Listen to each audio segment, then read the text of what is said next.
Hey, what's up guys, and welcome back to a brand new YouTube video. Today we are getting into my horrible history of hairstyles. Now, growing up, I loved experimenting with my looks and with my hair and with my fashion. And I went through a lot of phases, and I thought today I could take you through these phases with picture proof. I have documentation of most of my hairstyles. Some of them are lost in time. From when I was born all the way up until 2016, I didn't really do much with my hair because that was like when I was 0 to 11 years old. I did have just a simple little side swoop. Can I just say, like, these pictures are so cunt. Who was I? Like, I just ate down all the time. Like, this was me at 9 years old. The gay was definitely in there. I was just that girl growing up. Like, I was that girl. And then 2016 rolled around. Now, I had just graduated elementary school and I was about to go into high school. That's how it works in Belgium. Basically, we have 3 years old to 6 years old. You're in the kleuterklas. 6 years old till 11 or 12 years old. You're in lagere school, aka elementary school. And then from 12 years old all the way up until 18 years old, you're in high school. And now I had just graduated the lagere school. And you know, I wanted to do something fun, something special. And I was really into Dan TDM at the time. And I don't know if any of you recall Dan TDM's hair in 2016. Well, it was this. And so I did this.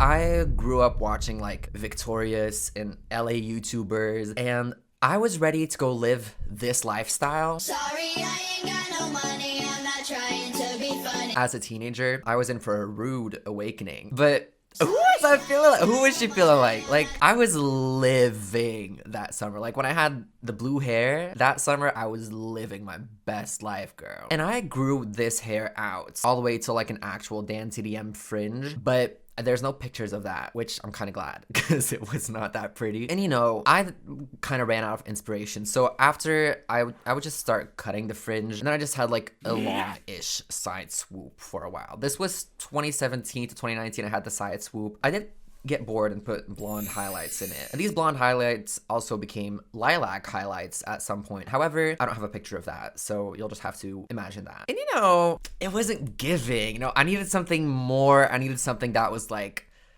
cunt. But the only way I could serve cunt was through my hair, because I was still like in the closet. And I don't know why, but serving fashion with your clothing feels like a bigger step than serving like a special hairstyle. Because with a hairstyle you can like kind of get away with it, but when you're like wearing clothing that says like look at me. I live in a very conforming country, so trying to do anything that's like too like, you won't see people walking around in like goth clothing or with like colored hair a lot, because it's like very, you get a lot of stares and side eyes here. So anyway, in 2019, when I went back to school after summer vacation, I decided I wanted to stunt on these hoes. And I wore a man bun. I wore a man bun. It was so bad. Like, when I look back on the pictures, I'm like, ooh. And I remember the first day of that school year, I was walking down the stairs in the train station, and I saw my classmates in the train station. Everybody was just like, as I walked past. And in boarding school, oh my god, I was like the talk of the town for like 15 minutes until people got bored. But that was a time. It was a time. I also decided to color that pink. I wanted my man bun to have pink highlights. However, my grandma is my barber. Thank you, grandma. Okay, so we had a little bit of pink dye, and we used all the pink dye, but then the pink dye was gone. And she was like, if we now put red on the faded out pink dye, it'll turn pink again after a couple washes. And I blindly believed her. And that just turned into ginger. So I was ginger for a while, not by choice. It was not like a good ginger. Like, I love a ginger moment, but that was not like, it was like trying to be ginger, but it wasn't ginger. And the only footage I have of this ginger phase is me with my man bun down. I can't believe I'm sharing that on the internet. That's crazy times, crazy times. And then 2020 came, and I decided to go for the middle split, as I still am. But that's not the end of my hair journey, because there were a couple phases in the middle split, right? So in 2020, I decided to go for the middle split, but obviously I couldn't go to the barber because, I mean, I couldn't go to my grandma because my grandma is my barber because of quarantine. And so I had it like long and it was kind of serving bob, but like I really want to have a bob, but I can't commit to a bob. That's what it was serving. And it was like this length. During quarantine, my hair length just kind of like went from here and here. And you know, it was a moment. That was also the time that I would dress a bit more feminine. So the hair kind of just like went with it. I was also very addicted to this butterfly filter on Snapchat. That was just like the one thing I would do all day, is just take pictures of myself. I mean, that is very in character. And you know, after like 3 years of flipping through little hair lengths of a middle split, in 2023, I decided I want to have a fucking mullet. So I did the same hairstyle, but instead of like shaving the back, I didn't cut it and I just let it grow. Now I still kind of have like length here, but it's just because I need to go to the barber. And you know, that was fine. And then I didn't cut my hair anymore because I decided I want to be just like Bretman Rock, because Bretman Rock is my biggest inspiration in life. I've watched every video, podcast, read his book, seen every Bretman Rock interview. I love Bretman Rock. By the way, look, my favorite book ever. Shout out to you, Bretman Rock. I love you.